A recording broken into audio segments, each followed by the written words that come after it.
Ce soir, soirée lecture. Je vais vous lire un extrait d'un ouvrage intitulé « Hygiène usuelle » par le docteur Félix Brémond, professeur d'hygiène à l'association Polytechnique. Ouvrage édité à Paris en 1884. C'est pour ceux et celles que la nature a trop largement doués du côté du système pileux que le chapitre présent a été écrit. À toutes les époques, pourtant, on a vu quelques individus faire parade de leur trop abondante toison. Dans le premier journal qui ait été imprimé en France, le recueil de Théophraste Renaudot pour l'année 1661, il est question d'une fille velue, appelée Barbe Ursine, qui se faisait voir à Paris pour de l'argent. Marguerite Muller, morte en 1732, amassa de gros sous en montrant ses moustaches de grenadier. À la dernière foire au jambon, un public idolâtre assiégeait la baraque de Madame X, femme à barbe extralucide, disant le passé et l'avenir aux admirateurs de son menton et de sa double vue.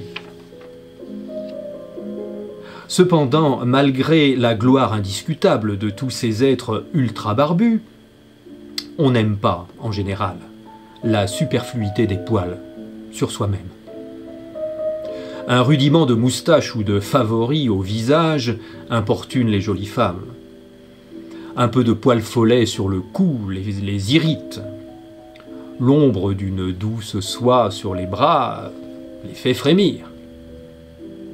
Celles qui ont de l'esprit s'en consolent.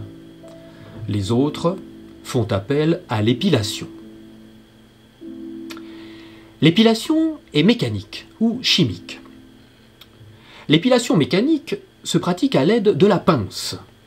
L'opérateur, armé de cet instrument, arrache un à un les poils superflus. Il fait beaucoup souffrir le sujet.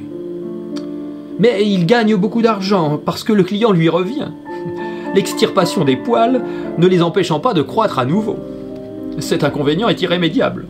De sorte que, en général, les gens importunés par un duvet superflu préfèrent l'épilation chimique. Les procédés épilatoires mécaniques sont douloureux et inutiles. Les épilatoires chimiques sont dangereux. Toutes les drogues destinées à faire tomber le poil agissent en ramollissant le tube pileux, suffisamment pour permettre de l'enlever avec un instrument, tel un coupe-papier ou le dos d'un couteau ordinaire.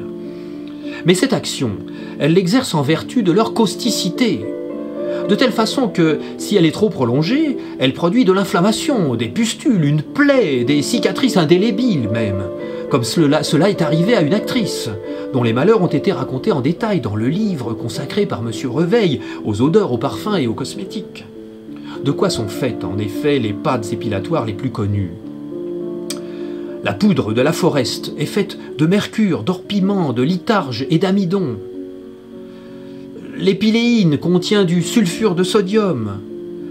La pâte de Betger a pour base le sulfhydrate de chaux.